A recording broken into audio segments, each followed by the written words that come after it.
Packed story that we're leading with a viral story that came out yesterday where the Anambra state government has actually killed him.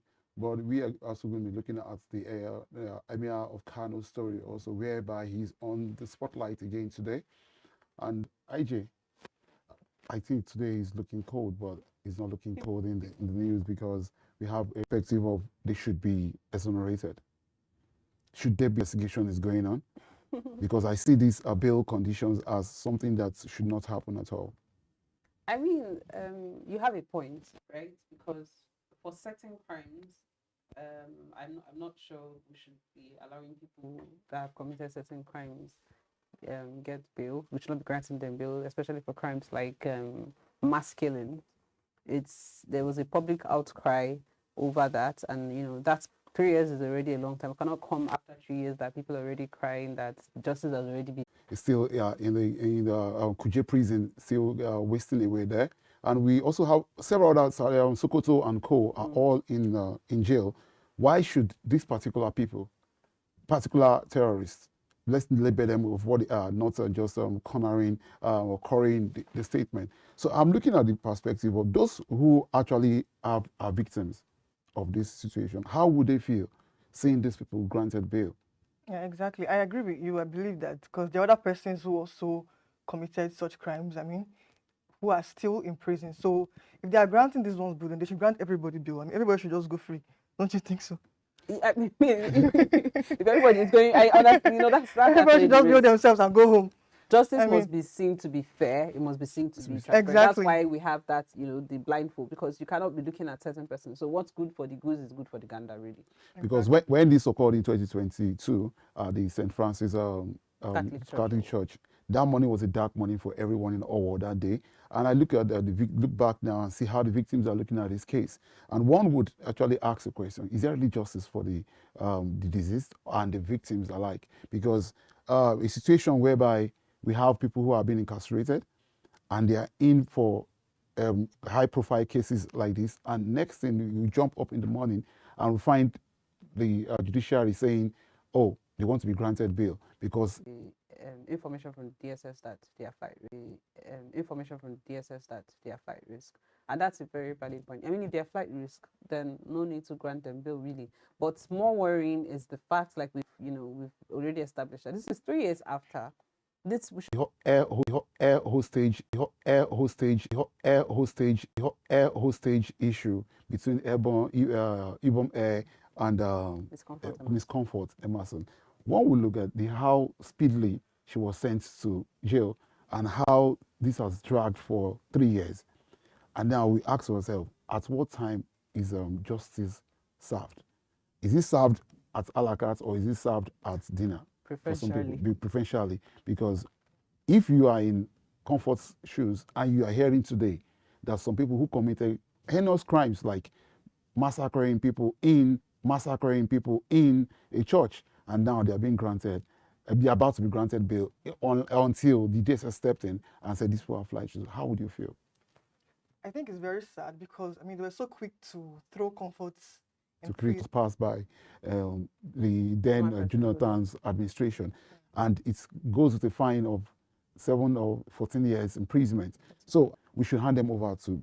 Let's not actually be prejudiced at this point where we begin to think, oh, the court might free them or the police might take some bribe. But I don't know how you feel. Right, and this today it's mob violence, but it is against the laws of the land. However, there should be a balance. It is against the laws of the land. However, there should be a balance between cultural and religious beliefs and human rights, right? In this part of the world, we frown against these practices. However, we should respect their fundamental human rights, one of which is the right to life. Absolutely. They have a right to live. And so if you feel, as you know, that they have broken the law, take them to the appropriate authorities to do the needful. The problem comes with the knowledge that when they get to these places, nothing might happen. That's the honest truth. We all know that nothing might happen. These people might end up going free. And then people feel like they will take it upon themselves to, deliver that justice, because there's a trust deficit, really. So I don't know. I think what will happen, or what needs to happen, is that the law needs to be seen to be taking its full course. I am yet to hear of one. Please correct me if I'm wrong. I'm yet to hear of one case of, a gay person actually being prosecuted, tried, prosecuted. We have so many of them that are proudly flying their flags, and nothing has happened. They are very popular, even on X. We have popular ones that have come out, even during the End SARS campaign, to come out. There are some that have been accused of domestic violence. Amara, the lesbian person, Yes, accused of domestic violence. And these people are proudly, very proudly flying their flags. And we have gay rights activists. We have so much, and we know that this is against the law. Oh. It's like having apologists for kidnappers. Yeah, absolutely. If this is against the law, we should not have people being, advocating for this. It's just wrong. And I feel like the law needs to, they need to do better. The way that they start clamping down on people that are abusing the naira, start clamping down on these people, and people know that, okay, you're taking action. I agree with you, IG, because people don't trust the whole justice system of Nigeria anymore. So like, but still, it doesn't justify it. Yes. I mean, this is jungle justice, and something that should be frowned at. It should not be encouraged. It should not be condoned. I mean, well, this story is not just about two students. It's about the rights of every citizen of the country, because I believe that everyone is actually innocent until proven guilty. Because there's always this issue of, I was not caught red-handed. So now, if there's an evidence to prove beyond reasonable doubt that these people committed this offense, then they should be jailed according to the constitution of the land. Because one, if you go ahead implementing personal justice, it might not be the right justice, because it's not what the constitution says. Because at one point, does the emotion come to play in serving justice? Because like IJ rightly said, there's a reason why in every court where you have the statue of justice being blindfolded, because why? He does not see what you are feeling. The only thing he sees is exactly how the law feels, because it's not actually how you feel, but exactly how the justice system should operate. Going from that to a much more interesting story, where we'll be talking about the Kano Emirates, where is also. I'm actually going to say I have a kind of little affinity with what's this news, because I would want a situation whereby the 35% affirmative act can actually take its course to the fullest, because we have lots of legal reforms that actually support women participation both in politics. We have the financial inclusion bill, and what I'm actually after in Nigeria is implementation, seeing it work. Because I don't want it to be like some offices and classes or school of thought might think that, oh, let's allow them fight for it.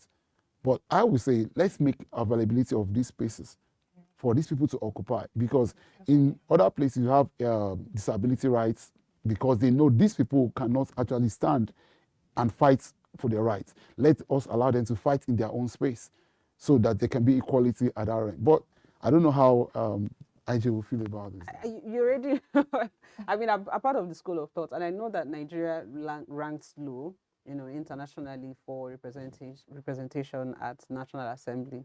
However, I think this is a poison chalice. And I understand it's a good thing that the lawmakers are trying to do this to increase female representation. However, I feel like women have done it before. There are women there that have gotten there without these reforms.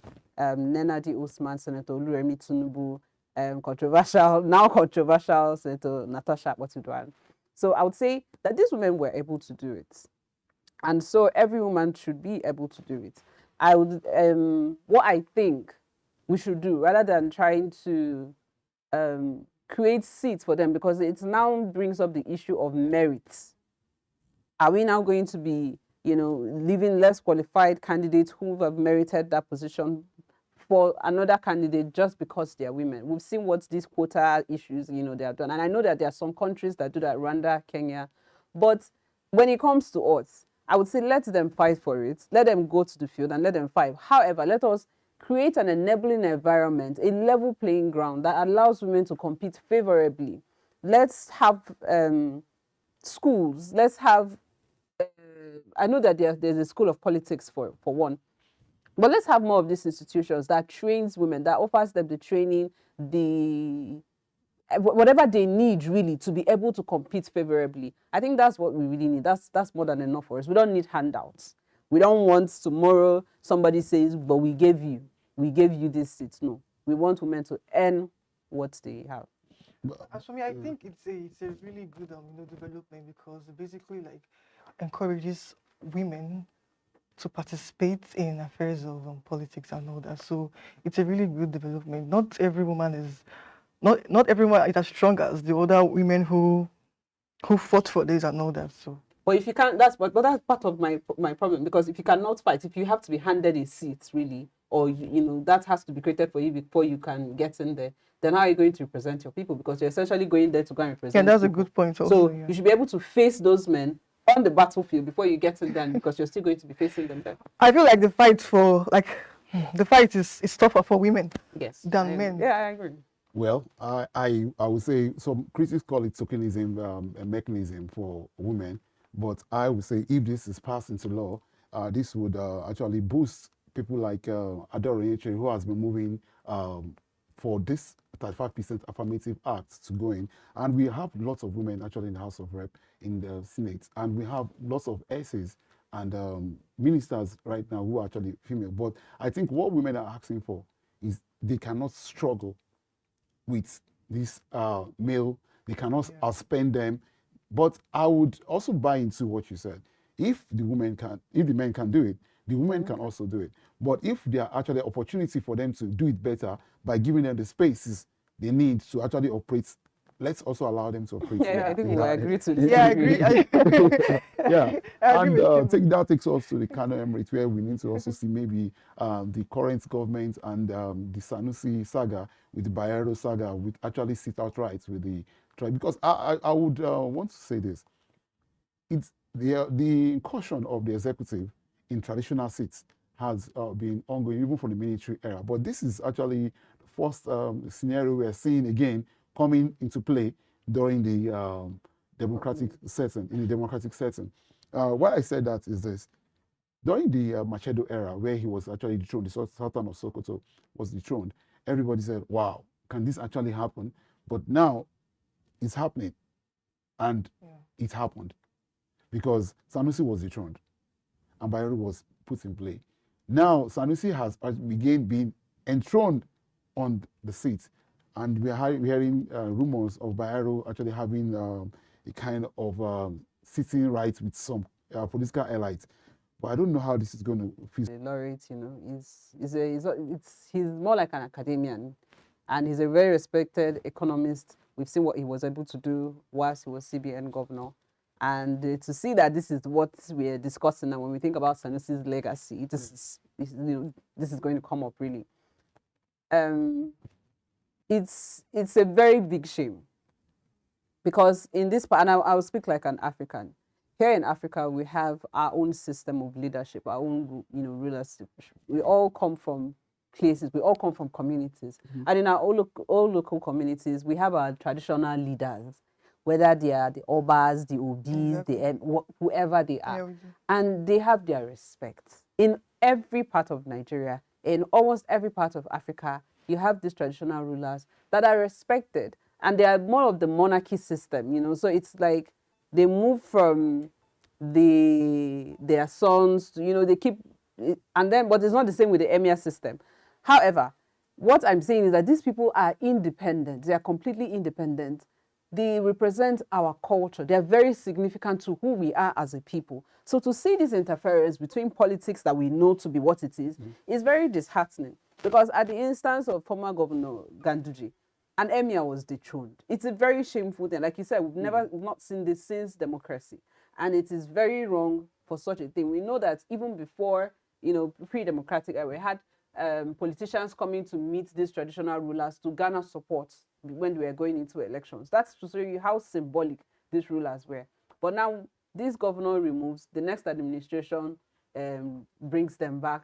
Who, I don't know, maybe if the next governor of Kano State is going to be an ally of Ganduje, Sanusi might be removed again. You know, it's a little problematic, and I think it has made a complete mess of our traditional relations, and we should not take it as such, because we as a people are very in tune with our culture, and I think that's what we should not bring mixed boats together. Yeah, I like your angle to this story, and Serena, before you go and take your thoughts to the people, I just want to really shed a little bit of light. You see, the cultural perspective between so is very, very important, because looking at history, every traditional ruler stays there till death. Mm-hmm. Now, if you bring in governance and traditional rulership together, you're going to be having a serious conflict, and you are trying to create a parallel government in your own government, because one, you cannot have two kings sitting in one kingdom. And looking at what is going on right now, the statement of Sanusi dethrones the governor that Ganduje brought in to replace Sanusi. So now, where does this king go to?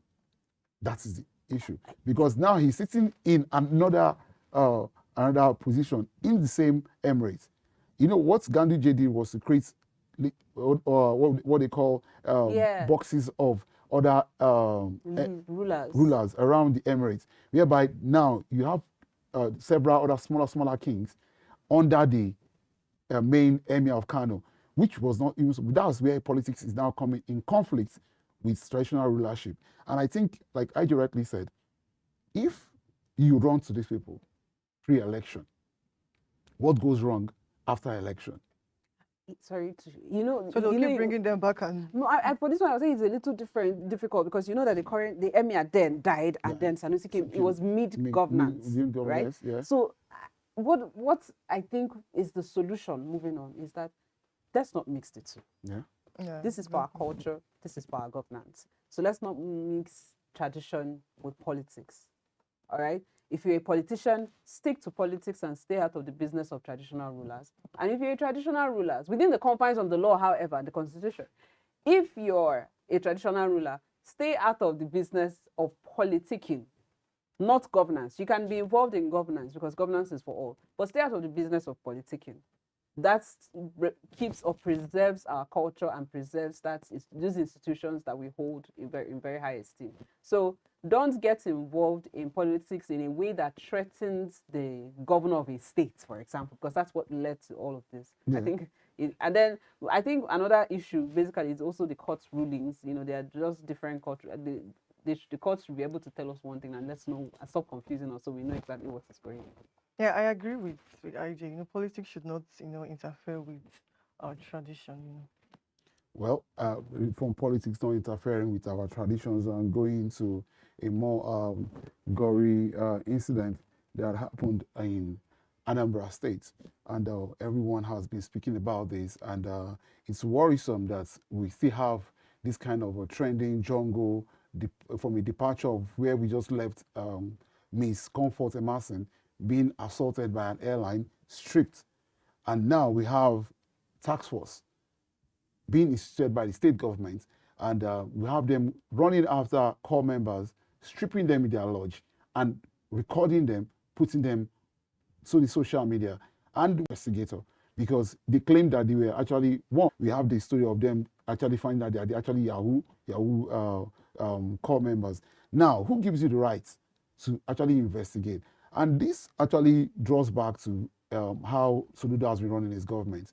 Look at the incident of the Akodo when he came in, whereby they use little pistols, pistols to hit on citizens. At the same time, I had there were stories of people going unconscious, people who died, and this Sogri has been pushing for serious anarchy in the states. And we are looking at going into an election year. You are already empowering these same thugs as Operation Gachu, or what they call Operation Udogachu, or whatever you want to name it. Let the right people do their investigation before you go ahead chasing citizens into their lodge, stripping them and recording them. Because we don't want to keep having Quam 1, Quam 2, Quam 3, Quam 4, and Quam 5. Because Nigerians...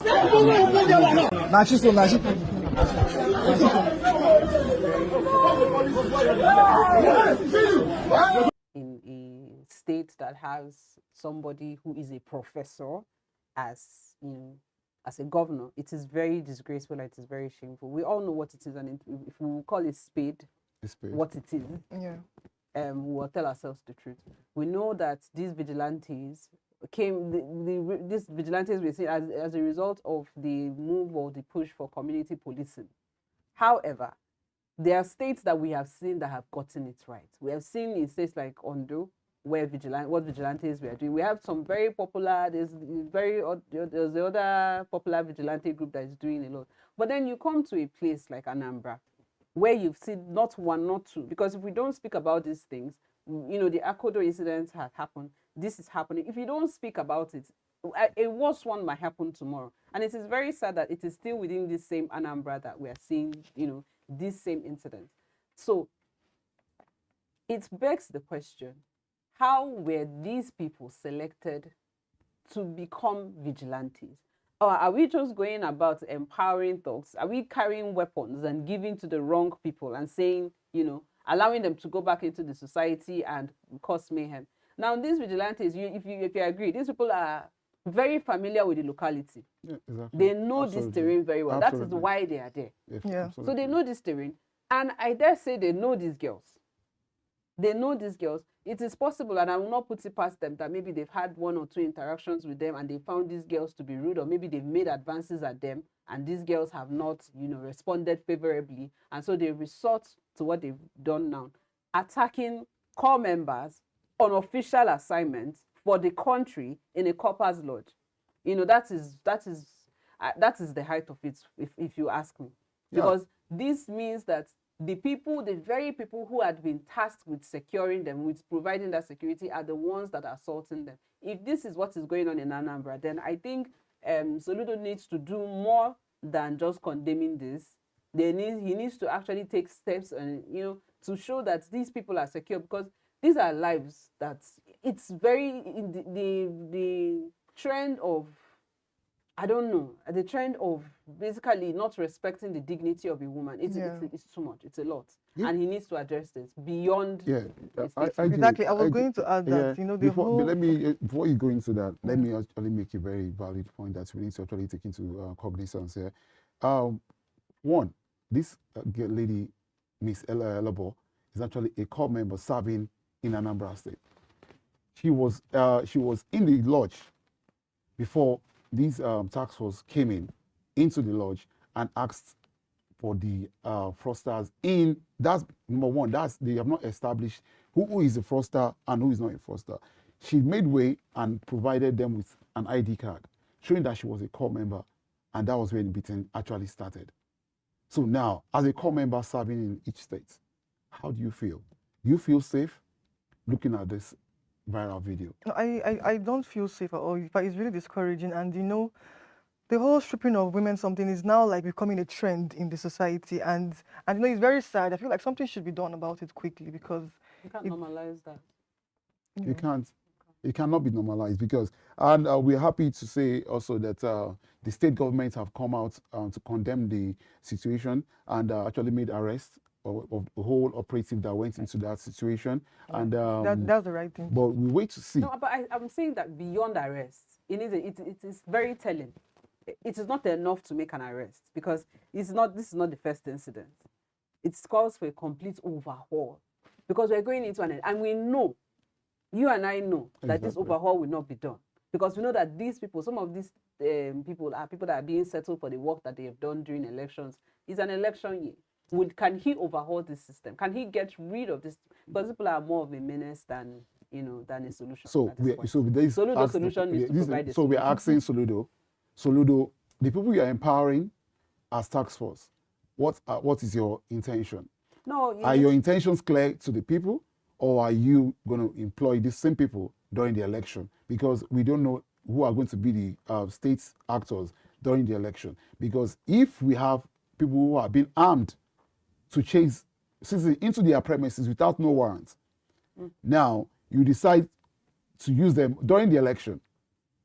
We should have the identities of these people, and then we should see that these people face the full wrath of the law, and that there's a reform. Otherwise, we might maybe in Anambra we might start to see vigilantes very soon. So something actually has to be done, and the justice needs to be clear to everybody. Like Serena said, she said she don't feel safe anymore.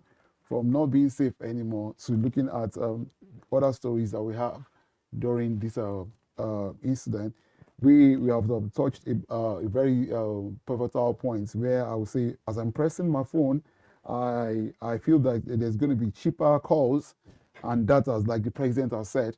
But we wait to see the 5% cancellation tax, because I don't know if you actually make calls now. Maybe probably they are cheaper, or they are still same way, or data is even cheaper, because most people have been complaining that even most telecom providers have been eating up their data and sapping it up. You load 10 gig, you don't find it within the next 30 minutes. So we wait to see how this tax, the telecom tax cancellation takes effect. Is it going to bring about cheaper calls, cheaper data? Well, it is supposed to, but we have a saying in this country, whatever we are going through, just have data. So imagine with this, when the data prices, hiked, we were very sad, because that's the one thing we needed to have. And it's sad to see that I used to buy data at at a certain amount, and I can't buy it, it's gone up. So I like the fact that, the president is saying, let's have 5%. It's something. It's really something. However, I know that this was done to boost revenue. So knowing that he's taking it out now, I don't know what's is going to be replacing this revenue loss. Really, I think that's it. Well, I think what we wait to see exactly, because Serena would be complaining, but we're not complaining about data anymore, and we'll have to look into how best this tax actually reform comes to play well with citizens, because a lot needs to be done about the data, the call rates, and what do we have for in the finance department for each and every one of us. Because when you look at your pocket these days and you look at what data cost is and what call costs are, you then say it's actually on the high side, because you cannot but say that this tax reform would actually pave way for things to look better off. Probably inflation might jump down. You might see more influencers. More influencers coming. When inflation comes down, you see more influencers come up. Yeah.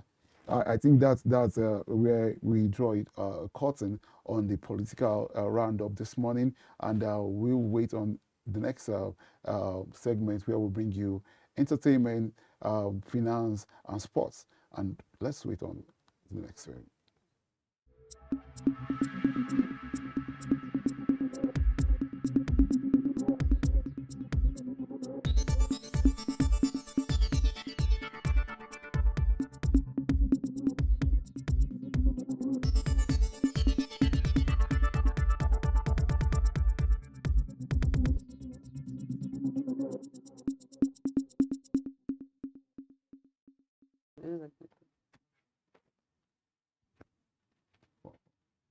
Welcome back on the show, and this is Morning Break on Breaking Times. We're bringing you Serena on, and why she gives us what we have on the entertainment scene.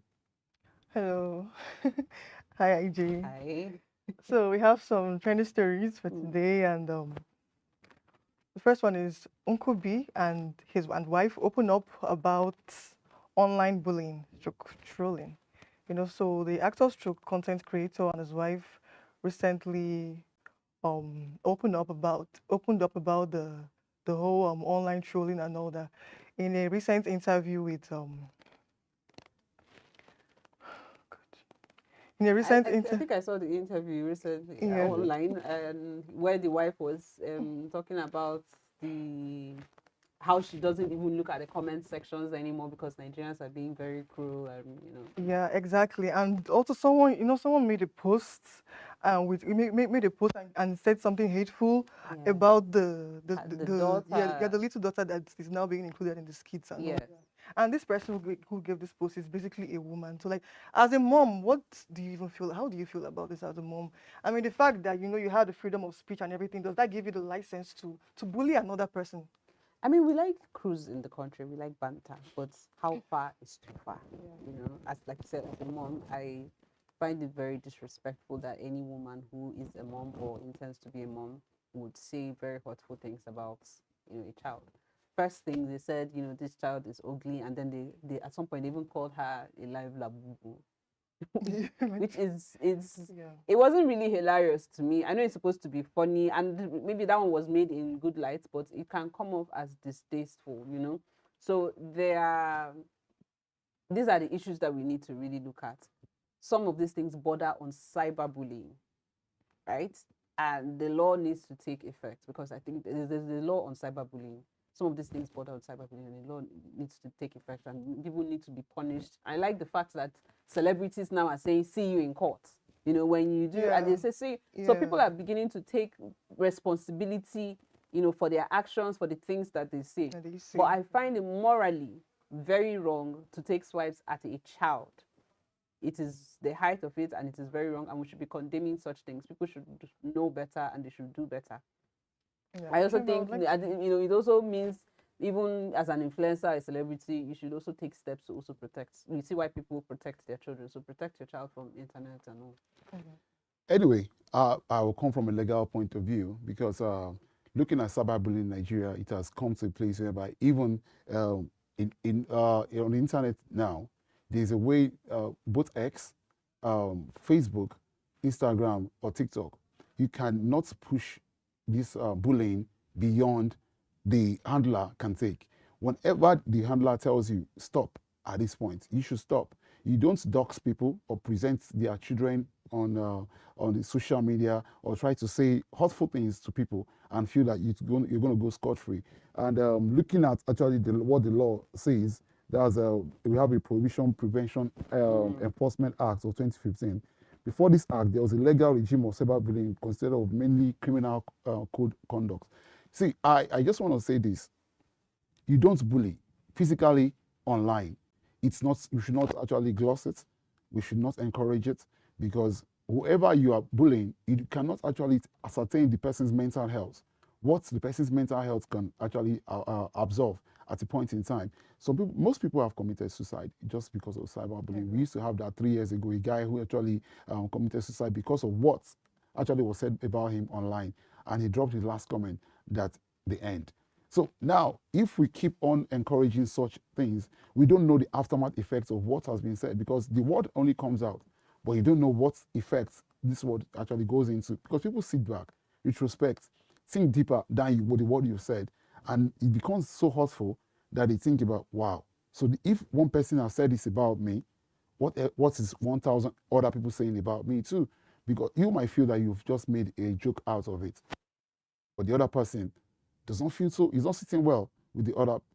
I don't support cyberbullying. One, I will not encourage cyberbullying, because I know the extent to which some people interpret things within their context and how they begin to reflect. And this is why you see some people, they become very, very withdrawn from the society, and they begin to do things that, this is what gives birth to psychopathic behavior. Some people begin to see, oh, how can I get back at the society which is saying so much hurtful things to me? And then you start to ask, what is going on here? But when you should have curbed it was the instance when you knew that you were saying something hurtful and the person told you stop. Yeah. Let's learn how to stop when they say stop. I also like to quickly add, right, that first of all, people have a right to, you have a right to free speech. You have a right to your opinions and your thoughts, as long as it's not cyberbullying, however. And then when you come online to put out, before you join X, for example, they tell you to develop a thick skin, because, whatever you see, you get prepared take. for what's coming. So when you go online and you enter a particular, social platform, and you go there and you talk, or you put out your life out there, you have basically made it public and you have put it out there for the world. So you should also develop a thick skin to be able to absorb whatever will come from it. This is not to encourage or promote cyberbullying, but I'm just saying you have to develop a thick skin to be able to absorb whatever the repercussions of whatever you're putting out there is, because if you don't bring it out, people won't see it. And then beyond that, as a solution, the platforms themselves should be maybe provide stringent issues, not really curb or restrict people's free speech, but they should do a lot more in curbing cyberbullying so that people know that they cannot say certain things. I think there are some platforms that you can't say certain things. If you say it, your account suspended, deactivated, whatever consequences. Exactly. So when that's done to one or two persons, I think the rest will learn. Absolutely. Yep. So we should not we don't encourage cyberbullying. Moving on to our next story, Wole Alore slams ladies who adopt braless policy. So the comedian basically came out to say that, came out to condemn ladies who go braless to events like birthdays, weddings, and all of that. And yeah, this ignited the debate basically because a lot of women came up with the whole my body, my choice argument. So my first question here is there a place, you know, and time for the so-called indecent dressing? Well, I would like to go first because I have a reservation when it comes to how people should dress, Yeah. how people should perceive people, how they dress, and how you interpret how people dress. Because, yes, when you leave the confine of your room, people will judge you. Because now you are in the eyes of the people. You're no longer in the eyes of the walls of your room. Now, if you are going to go out in a particular place and space, why I said place and space is this. If you are leaving your place, your space is your room. When you're leaving your room and you're going to other people's space, it becomes places. Because one, you cannot bring your braless form in front of me and you expect me to just see you as how you are. I might decide to interpret it that why exactly is she braless right in front of me? Why can't she leave it to the confines of her room? Now, taking it a step further, if you are going to a lecture room and you come into a lecture room braless, one, at that time, you don't have any protection of your room anymore. Now, the eyes of the students will be on you, the eyes of the lecturer will be on you. If it is a more advanced lecture room where you have a reception, the first thing you're going to see is the reception is going to ask you, where are you going to? Why they asking you that question? Because how you're being dressed, how you're dressed. I would just perceive it in the sense that people actually are calling for decent dressing when you leave your room. That's which is your space. Because you cannot tell how people will judge you again after you are left there. But that does not mean that you should take it upon yourself to judge people and apply the rod of justice on them, because you have no moral right to tell someone this is how you should dress, unless there's a rule in that probably in an institution, in a workspace that says don't come to work braless. Because I like things to be stated explicitly. Because if it has not been stated that you should not come in this form, then if you come in that form, the HR there should be able to point out to you that this is part of the terms before you signed in, before you were signed on to this job. But if during the orientation you were not told and you were never told that don't bring up this kind of dressing to this place, well, I also say if you're in a classroom as a female, you don't wear clothes that accentuate your body to the form that students start begin to make out the shapes of your body and now distract them from the main study, and they start studying you, because it's now become an issue where they are supposed to be teaching them on the board, but now you're the board. So that's my take on this. I have a lot to say about that, but I'm going to respond to your question.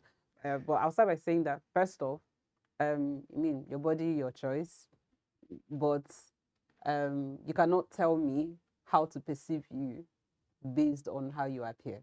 Okay. That's my reaction, and I'm very well entitled to it. It has gotten to that point, then it is, you know, it is sad. In a formal setting. Yes, in a formal setting. But I know that different organizations have different dress codes. In my institution, there were times that they would tell you, you can't make your hair with more than 3 colors. It was a standing order. It was a standing rule. If you do, you know. So if you're entering that place, you know that you're bound by the rules of this place.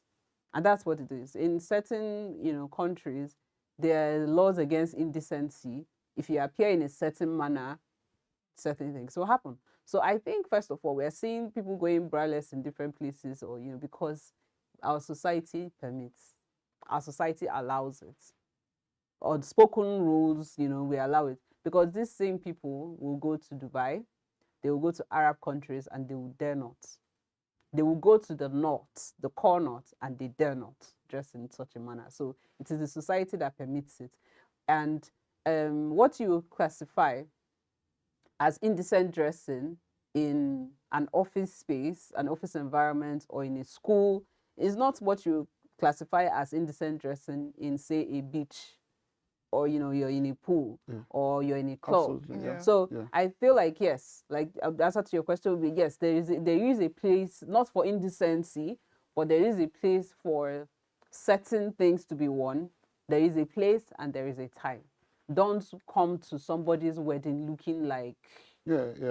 I will also actually throw a little bit of point to buttress what you just said, because looking at it, that one is, you yourself know very well, after you've taken your bath and you appear before a mirror, you know very well that you cannot stroll out that same way. No. So people's judgments are completely different. So some people, they can't. Yeah, and that brings me to the question, like, in what extent should to public opinion, should religious and cultural expectation dictate how a woman should dress? Well, these are kind of worrying. People will always say things. Yeah, because I would say this: you cannot dress indecently to a church. From the door, the church has a dress. Most churches have their dress code. So once you're coming, the ushers are being taught already how to actually segregate you. And that's where people, because I will just answer you with this, the social media trend has allowed many people to think that they would go to a church, because there was last year, December, there was a viral video of a girl who went bust open to a church, and it was a wedding. And they told her that, oh, you have to take this scarf and cover up. And she said the woman's back also is opened, that the woman has to go and look for a cloth to sew to cover the back. So now, the social media trend has the TikTok videos. People believe that you can, from TikTok lifestyle, go to the church. From TikTok lifestyle and go to the offices. But it does not work the same way. There are many skits that show people who appear indecently to offices and order, and you see the boss, his eyes is actually either on that indecency, even though he might not make a comment, but you see the distraction that he's causing already in that space. So if you say society, religious body, because all these people have their code of conduct, because you cannot go to an office looking all sassy look as if you have just come back from the club, because when you're going to the club, there's a particular way people expect you to dress. So the society is already positioning you to dress in a particular way. Now, looking at the workspace, you don't come to a workspace coming with a very short gown that exposes the color of your pants. That will mean that you have come here to distract us from the work of the day.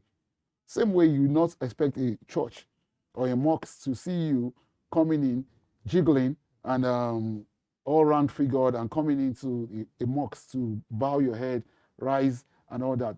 The alfas will tell you to please exit, or the ushers will tell you, please go and wear something more appropriate for this occasion, because we should not overstep our boundaries when it comes to how we want other people to judge us.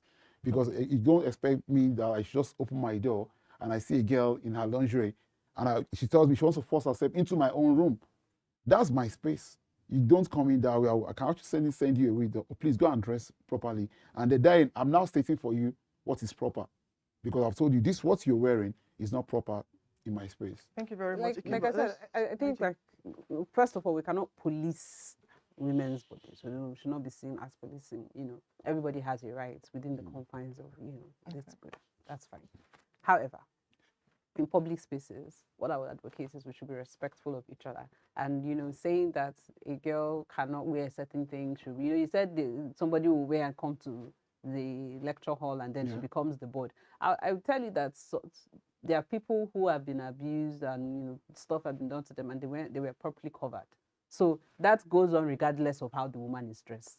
It is more of most times, let me not say it is, but most times it is a reflection of the person and not the, But yes, you see what you want to see. Exactly. But beyond that, I feel like we should be more respectful. We should be very, very respectful of each other, and in public spaces, we should conduct ourselves in ways that are appropriate. Because if we were to see men, for example, I go to a meeting and my boss comes in, his shirt is open. It's worrying. Yeah, it's And many women will call that sexual harassment. So in the same way, this it's just slightly there. There's a very thin line. It can just cross to sexual harassment. I didn't want to toe that line because I'm in the mix No, of two ladies. So I didn't want to be seen as no, but there's a very masquerading my thin line. masculinity There's a around, very thin line. The way that you dress can have certain effects, and we cannot deny that fact. It can have certain effects, and sometimes people wear this outfit consciously, knowing the effects that they have as they're stepping out. Some people do it unconsciously, but it's a call now to not to police women's bodies or how they dress, but to be respectful of each other in public spaces. Exactly. To the extent that the churches go or institutions go, they should not go beyond their organizations. So you cannot go beyond your church to tell a woman what she should wear. If you're going to step into my dad would say, my house, my rules, my roof, my rules. So this is your church. Say this is how women should dress within this space. What it means is that if you don't want to conform to these rules, then don't come in. It is fine. And that should go. If it's so important to you to be in here, then conform with these rules. I think that's it. Thank you very much, IJ. Now let's move on to our next story real quickly. Ricardo Banks opens up about leaving Maven Records. You all know Ricardo Banks or no? So in a recent interview, he basically stated that it was a pretty wrong timing, and he said that there was no issue between him and the record, him and Don Jazzy. He thought that it was his time to leave. He thought that he was ready to face what's out there, and so he left. So well, yes, faced it. Yeah. I just want to quickly draw us to take us to the old school. Yeah, I'm talking about old school, the Def Jam records, talking about the Death Row. I'm talking about they're all under a record label, but they all had sub record labels. But what happens, even while Jaru was still on his own, he was still under INC. See, the thing here is this. Most of these guys, I think it's, I will just draw it back to the Nigerian thing. Once an individual is comfortable, he has a car, he has shelter over his head, he has minimal source of income, and the flexes and eyes are on him, he feels that, oh, I can handle everything that is coming around me. But now you forget that you need to have a financial advisor, you need to have a psychologist, a doctor, a house help, a handler. All these things come into play for you to become that A star that you want to be. But most of them feel, okay, I've gone here 2 years, 3 years, I already know how this guy does it. It's not how this guy does it. It comes with how he has grown his network, how he has been able to reach out. Making an artist does not just come into just you funding him with money and all that. No, it comes with marketing, you trying to create, you funding him with money, putting him with the aisle of luxury and all that. No, it comes with marketing, you trying to create a profile and for the him. record basically gave A dark coverage, and you actually ask to feel that, oh, because he's talking about it's living prematurely. We have it happening even in the with athletes and sports people. They see that, oh, I'm under this club and I've played 2 years, and there's another one eyeing me, and they might even want to take you just on loan, and probably maybe 2 weeks to your transfer, you have an injury, and they haven't paid for it. When you go to the next club, it happens that what they will do, they'll keep you on medical leave for a while, and you might actually at the end of the day not recover from that injury fully, and you'll be sold off again. Now, who is going to buy you? So the first thing, loyalty comes to play in their industry, because if you're not that loyal under your first record label, and you don't understand fully how you are being funded, taken care of, all those flights you're taking, the private jets, and now you want to stand on your own.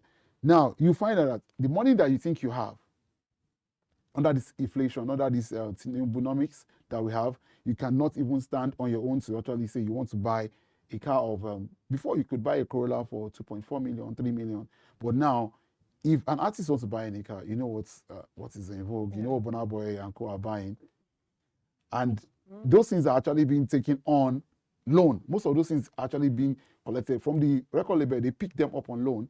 Those cars, put you in it and make you flex and show you, raise you to that class whereby you can have endorsements, have critical endorsements that raises your profile, raises your financial profile too.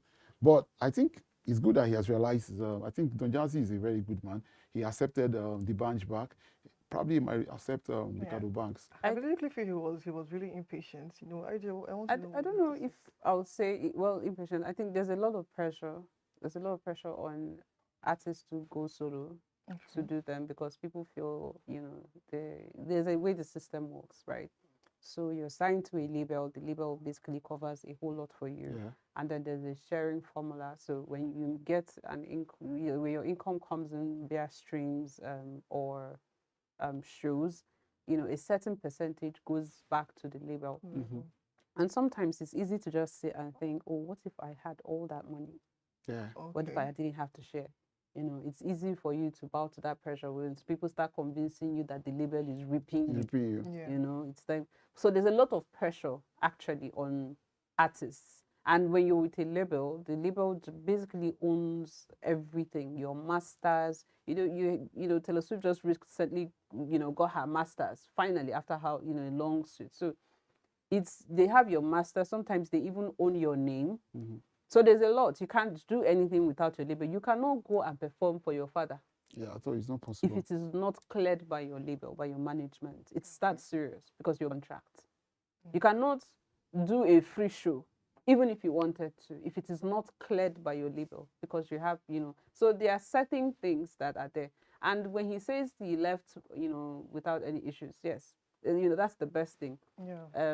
We've seen people leave labels. Wizkid left EME. Still close to banking. It means your contract expires and you decide that, I don't want to renew this contract, I'm going to work. And that's okay. That's completely fine. But I don't think now it's about the lifestyle, right? I think artists sometimes do not understand or underestimate the structure and the support that labels provide them with. Because you get in the morning, there's a standby producer, you want to shoot videos, their wardrobe, costumes, cameras, everything. Your job is, you're just a talent. And it's easy for you. When you finish recording, somebody manages the promotions for you, your marketing and promotion, they schedule you for interviews and whatnot. So it is easy for you to relax and focus on being the talent, on creating good music. But when you're solo, you now have to think about, oh, I've created this thing. Oh, I have to reach out to that influencer, this influencer. I have to market my song. I have to do this. There's a whole lot. And then it takes away from the time that you're supposed to use to focus on your creativity. It takes a toll on the artist. And that's what so many artists don't understand. They fail to understand that, these labels provide a certain level of structure, a certain level of support that they cannot get when they're solo. So it also, goes back to what he said about networking, the network that these labels have, and then the opportunity for mentorship that you're getting from people who have been in this game. Don Jazzy has been in this game for a very long time. So he understands how it works. And he has shown Nigerians that he's able to make stars as well as hits. And that's somebody that you should be, very grateful to stay under his mentorship for as long as you can afford it. I also inject something. And most times, artists should understand something. You can also adjust your contracts. You can reach out to your legal team and say, okay, this is what I need now. I was collecting 30% before. But if you want me to stay because I want to leave, I would like you to stick to 40%. And probably still enjoy the privileges the producers coming to write songs. It's a mutual respect. Because you have to bring more to the table if you're going to go exactly. Because if you're not bringing more to the table, there are other talents which the record label needs to. It's an investment. Exactly, an investment for them. They are not because the issue between Two-Face then and ID, the one that's Kenny's music and co. The all back and forth, and at the end of the day, they had to let some of the artists go because even sometimes pressure from the people, from the fan base, actually push the producer to say, okay, let me let him go. So I don't seem like the bad person in the eye of everyone. But he knows very well that's what is pushing you. You are seeing the whole money, like I just said, you are seeing the whole money that the entertainment is bringing to you. Now you are looking at, Not okay, just even control. It's the control, level of control, control. because some songs you're not allowed to do some songs Yeah. because the label does not feel like this fits the brand that they are pushing for pushing you. for you. So there are so many reasons, and if he says that's his story, that's his truth. He says, he left prematurely. It means he should have left at some other time when he was better developed and ready. Because the true test of growth is when you're able to live and stand alone. So I mean, kudos to him and good luck to him. We're hoping Well, I believe this is a lesson to upcoming artists. You don't have to experience certain things before you learn from them. You could just basically learn from other people's experiences. So moving on to our last story for today, Naira Marley opens up. Naira Marley shares his own side of the story regarding Mohbad's death. So this happened last night by 8 p.m. He came up saying that he wasn't involved in Mohbad's death, and he basically wasn't in the country. And also Sam Larry wasn't in the country by then. Now, see, in Nigeria, we actually don't know what the story is all about. We actually don't know, the story behind Mohbad's death, Nigerians. So we just basically go with whatever it is that these bloggers push out to us. So what is the police doing about this? I mean, are they still investigating on the case? What is really being done about this? Investigations are still ongoing on Mohbad's issue. So we keep going here, and someone say, I've watched Nigerians bounce around. On Mohbad issue, I just want to say this goes to show the test of our judiciary and how investigation is done, because I don't expect the citizens should be the one investigating. Number one, because we've seen VDM throwing himself into the whole scenario, creating a clout for himself. And we've seen Iyabo Ojo also throwing herself into the whole mix, creating clouds for herself. We've seen a lot of influencers, celebrities trying to, and we've seen the whole drama, the theatrics and all that. But I just want to say, what exactly does the law say about this whole thing? Is it actually proper for citizens should be calling for, okay, let's investigate these people. Let's investigate Giron today. Tomorrow, let's investigate the wife. Let's find out every DNA test should be done to ascertain if the child is Mohbad's own. No. I think we should not be throwing this anyhowness on investigate. This is not just something, a nobody that died. Mohbad was at the prime of his career and he just died. Now, going back to our health infrastructure that we have in this country, remember that he died as a result of going to a nurse. The wife claimed. Was not agreed on how he died. Oh, the wife claimed that she called a nurse and the nurse injected, and from there he lost consciousness. And I would want to ask, at what time do we start to call on the police to give us a preliminary report on what the investigation has placed a final nail on the coffin and say this justice has been done? But until this is done, we cannot actually pick a side or pick a direction to this case, because looking at it from all perspectives, these are all hearsay. Because I personally did a report from the CP saying that this case, Kunari has actually gone into forensic investigation. This is what the toxicology said, and this is what we found out, and this is what killed Mohbad. Not, okay, today the DNA test is what we are looking at. No, we should, in Nigeria, we shouldn't be doing things the way we do it. We should do things the proper way and the manner at which we should actually come to a conclusive result. Not every time we have an inconclusive election. We have an inconclusive report, an inconclusive investigation. All these things are showing incompetence on the agency's saddle responsibility to take charge at the right time. Because now, who actually killed Mohbad or what killed Mohbad? We cannot place a conclusion. Yeah, so it's easy for Naira Marley to deny and say, I don't have any, because he has had a lot of episodes with the deceased, whereby bullying episodes, and people have come out, eyewitness accounts, that even viral videos where he was being bullied, where he was even making a video, and the so-called Sam Larry came from behind with some boys, and what's his name? His friend that was with him had to actually block off Sam Larry and say, please don't do this. And say, because of you, I will not do what I'm in response to this issue, and nothing was done. Nobody was invited. Nothing was done about it. And the fact remains, whether or not Naira Marley, Sam Larry, anybody, royal family, they were involved in the death of Mohbad, there are some fundamental issues that we need to examine, and the questions that Nigerians need to ask that goes beyond the semantics and the emotional trips that we've been on, really. I would say that, one, Mohbad died. Let's have an accurate report, an official report as to what caused the death of Mohbad. Was it the person that attacked him when he went to go and perform? Was it as a result of the this or that? Was it as a result of the nurse? Was it what? What was the actual issue? Let the police officially, once and for all, address this issue and say, like you said, an official report that says, we've done our investigations. For how long? And not just hearsays. This guy passed, I think 2023. Yeah. This is 2 years down the line. We don't know what exactly is responsible.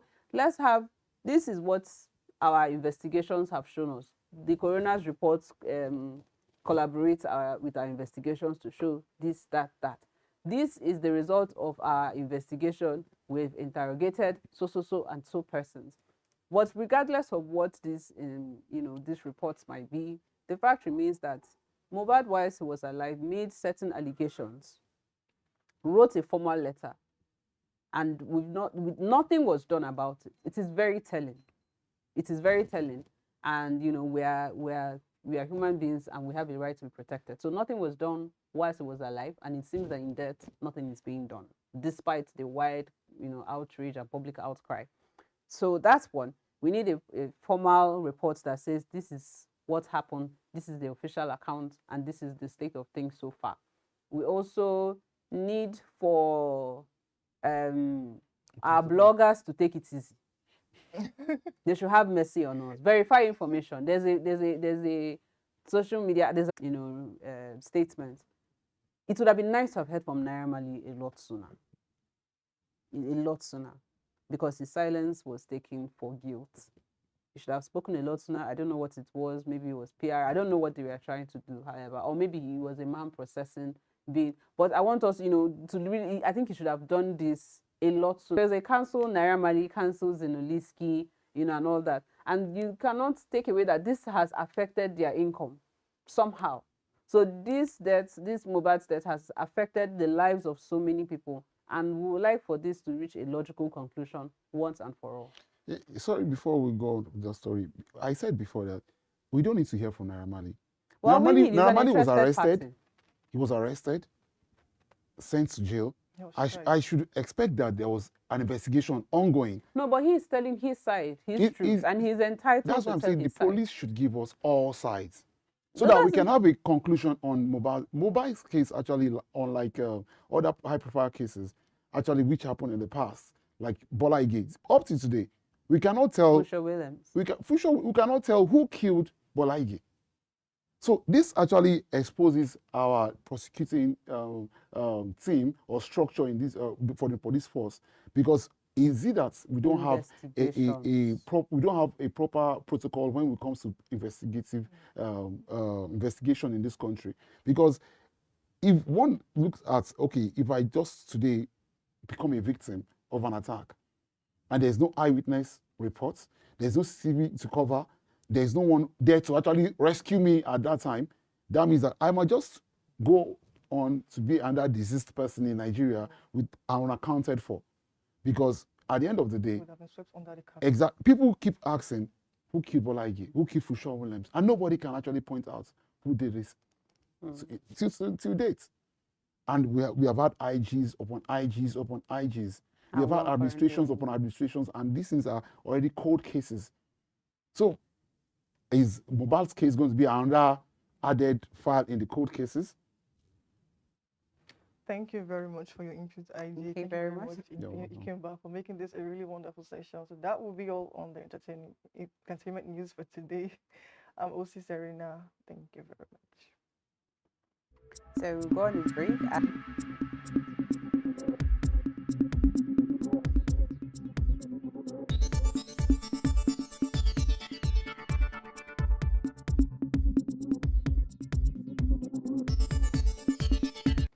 Welcome back to the morning break. This is finance. Let's talk money. I want to talk money though, because So, right now the budgets, the home uh, budgets, the class budgets, the working budgets, all the whole budgets are actually on zero level. no.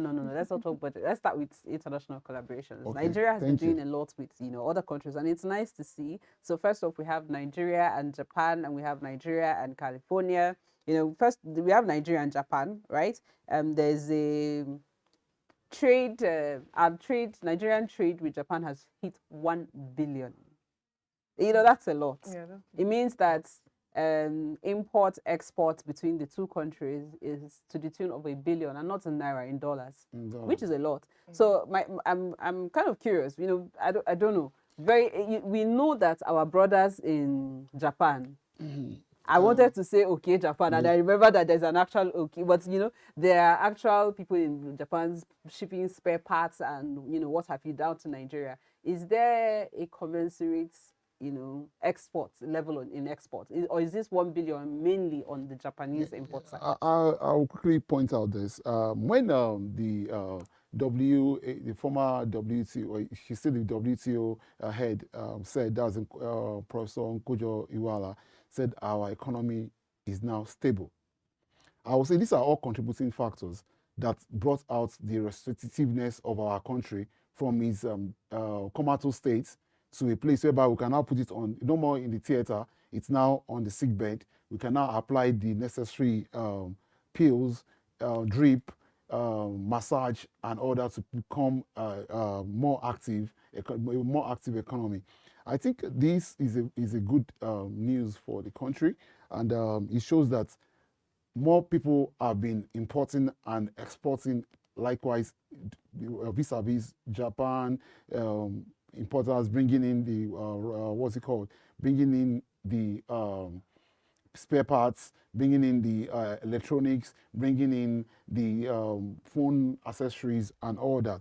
But mine is actually looking at how has it been able to affect the ordinary Nigerian, because looking at the grandmother in Edoabo and looking at the grandpa in Mbise, and one will look, how does this affect the ordinary citizen?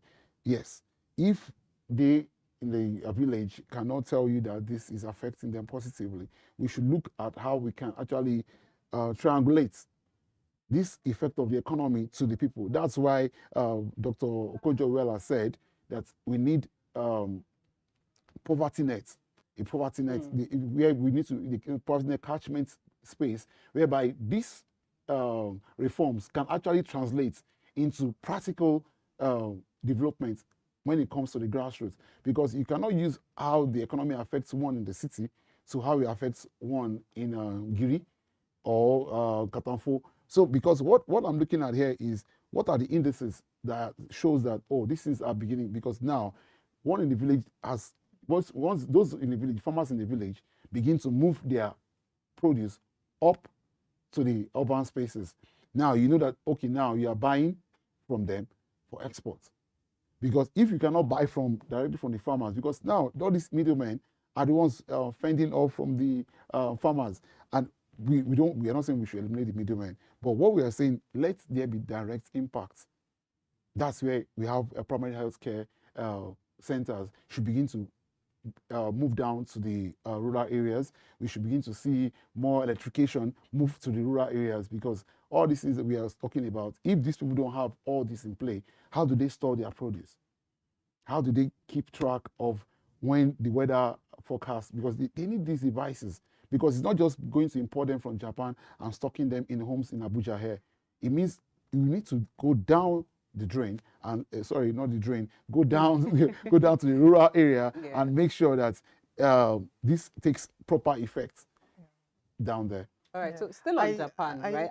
Just hold on. I'm coming to you. So we're still looking at Japan. So in addition to this, Nigeria-Japan trade hitting 1 billion, Japan is also looking to boost startups in Nigeria. They're establishing business hubs in Abuja. They're establishing a business hub rather in Abuja, where they're hoping to connect entrepreneurs with officials.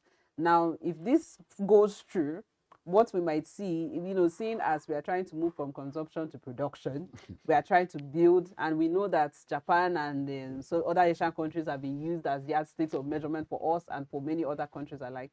The establishment of these hubs in Nigeria to help to incubate businesses, especially for startups.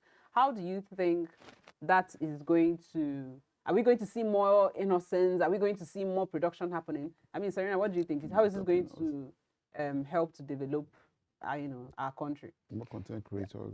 I think it's really laudable. I think these developments would really encourage more production in Nigeria, Yes. and it just all uplift the whole economy. Yes, I mean, I was even looking at even more content creators will actually benefit from this. This content creators. because we're looking at a tech economy already, where most tech related career actually being boosted, because I'm even looking at Japan has a lot to do with even with cryptocurrency and all that, and the Asian country actually doing well with most African economy this quarter, and we are looking at more coming in vis-a-vis the tax reform, and we are looking at tax holidays from some of these people, because if we want more development to come in and we want to help our creative industry, we need to actually allow those who have done it, because we cannot deny the fact that we are still back there when it comes to the creative industry, because we need all the infrastructure to be in play and in place, because we cannot deny how these people have actually improved their economy via tech. So I'm looking at a much more robust economy if this is actually well implemented, because I keep talking about proper implementation, because we must not have a start, but we must almost have a good finish, because looking at how our culture and maintenance culture play out here, we might actually find out that people might have more people moving to Japan than Japanese coming down here, because by the time they come and see that it's not a favorable environment for them, we might see more of them taking our talents out there, because they're going to come here to actually hunt for more talents to help them grow, because talent can be found anywhere.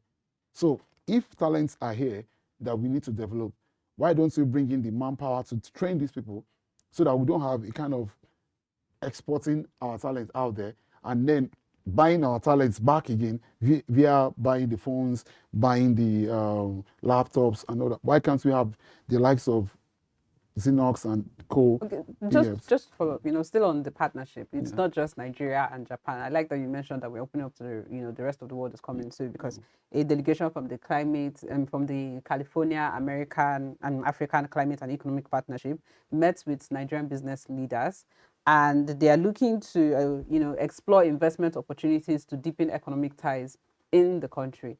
I mean, this is another development. We're seeing it's like Nigeria is opening its doors to the international community to come and invest, come and do business, come let's partner. And these issues that you've raised are very essential if we are going to build a sustainable partnership with these countries and, increase our foreign direct investments. Yeah. So what's beyond these issues, right? What can we as Nigerians do, the ordinary Nigerian? How can we take advantage of these agreements and these partnerships to better our livelihoods, really? First, I think the National Orientation Agency, the NCC, the Ministry of Information, I think they need to do more to actually to orientate the people and to actually make them understand the benefits. Yeah. Because if people don't know the benefits, they don't own up to whatever initiative you're bringing in, because these are ways to actually enhance the knowledge exchange, because this is the knowledge exchange program, because if there's no knowledge exchange, we might not be able to pass on the information that is necessary for them to help them to grow, because we have a lot of talents in every region in this country, and most of them are lacking actually is that information. Because sometimes I have some little kids who I mentor and tell them about information, how to handle information. And most times they look at you and they smile and say, is this thing really, is it true? And I tell them that most of these things are free online. You can do most training online, you can get certification online free. Mm-hmm. And they ask you, sir, Hope it's not scam. Now, this is the place of national orientation.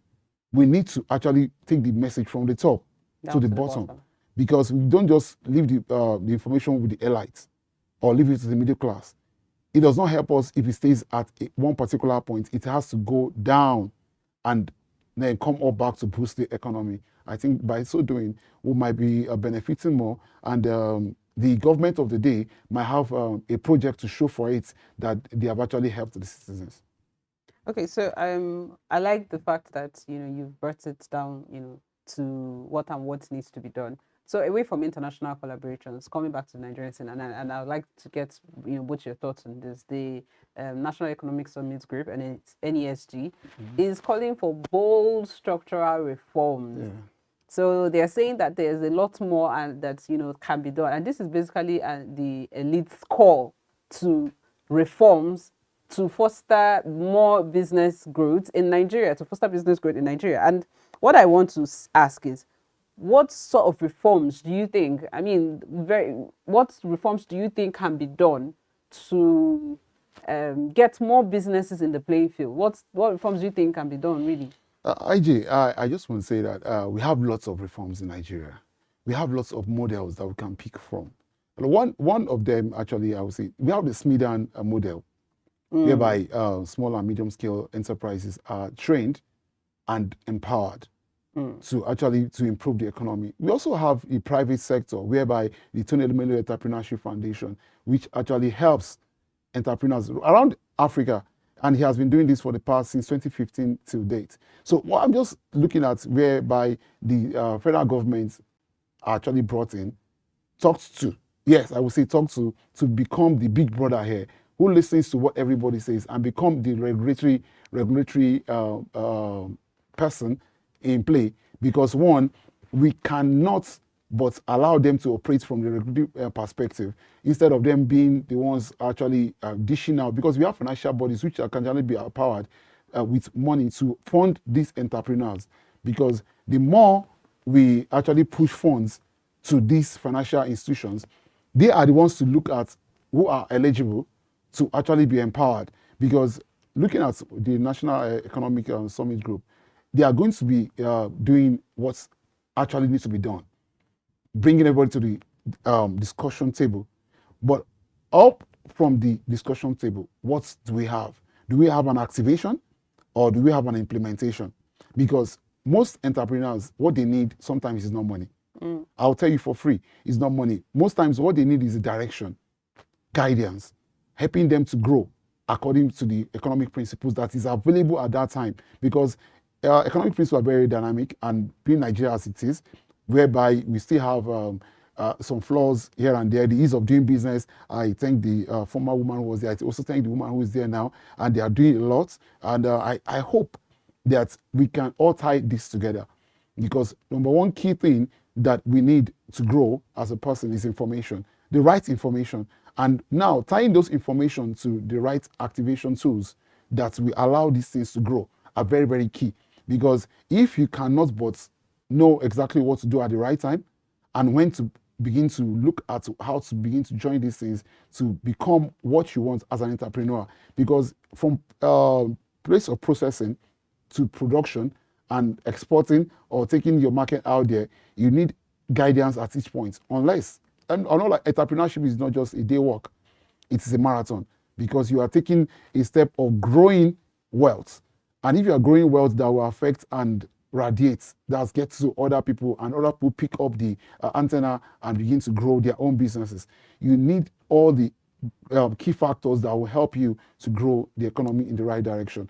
And this summit, I hope, would actually is actually engineered to help young Nigerians to grow, because we have lots of big names out there, but this is going to be key for young people, and I hope they will buy into it. All right, so I'll just like to take one reform before we move on to the next territorial type. Reformation of the power sector is really necessary. I mean, if we have lights, I mean, several businesses will thrive. Absolutely. Okay. Absolutely. I mean, that's one sector that we know is going to drive innovations and businesses. Okay, so on our next story, we're looking at, we've been looking at 2027, and there's been a lot of endorsements here and there for the man for the job. Anyway, the current president, Asiwaju Bola Ahmed Tinubu, has said that, and it's a very bold statement that we'll have 7% economic growth by 2027. That's what he's targeting, and this is very ambitious. 7% in we're in 2025, and then you're looking at the inflation rate. What I call when it comes to economic conversation. But I just want to say that if this actually works for the current administration, that means that inflation would drop. There will be more availability for other people to grow their businesses, and employment will reduce. And not just employment reducing, creation of more wealth will be the talk of the day. And it's not as if wealth is not being created now, but sustainable wealth is what we are looking at in Nigeria. Number 3, are we actually saying this as a political statement, or are we actually trying to just lift the hope of Nigerians, and at the end of the day, after 2027, we will now suddenly remove another subsidy without no cushion effect? Because all these things are, to me, political statements, because you cannot just raise the economy to 7% in 2027. We're in 2025 already, and we're looking at just 2 years. And for many people, they believe that governance is on sabbatical right now and politics is in play. So if all these rhetorics, political rhetorics, economical rhetorics, like the essay to the president just said that 12, or that all the whole regions in the country now have FMCs that offer dialysis for 12K. And people have punctured it. These are all political statements. Because if you walk into any hospital, you might not see these things happening. So if hospitals are not this way, how is the 7% going to be grown in 2027? We'll wait to see the magic that our Alhaji Ahmed Bola Tinubu would, because we have Alhaji Dangote, and we might also have a very good businessman in him also. Yeah, I agree with what Ikemba said. I mean, it's high time that we Nigerians begin to hold our leaders, to their word, because we're used to hearing, we'll do this, we'll do that, but then we don't ever see results. I mean, they say we like magic, so let's actually assume that this magic plays out, and that somehow, by some stroke of luck, in 2027, we have, he meets the target, and we do pray he meets the target for all our sake, right? For the common man on the street who does not understand what this means. Yeah. What does a 7%, again, I'd like you to answer this. What does a 7% increase, a 7% increase in our economic growth, what does that mean for the common man, in terms of job creation, stability, inflation? What does it mean for the common Nigerian? I'll pick it from the inflation points, first of all. We will have inflation going really low, because at it stands now, we have an inflation rate at 27 to 28 or 29% high. And if for the common man, the 7% increase in our GDP comes into reality, I'm telling you that we are going to be focusing more on things like growing our export rates. We're going to be looking at more job creation. We're going to be looking at farmers being able to get fertilizer at low rates. We're going to be looking at cement actually also coming lower than it is right now, because now the cost of production, that's where I'm going to. The cost of production will become lower. But I'm still very critical about price regulation. That is where, before the common man, is the government trying to look for a concession whereby cost of production meets with the standard of living of the people? Because one, if I don't have that purchasing power, that makes me, I would have to inflate how I'm going to sell my corn. Just to meet up. To meet up.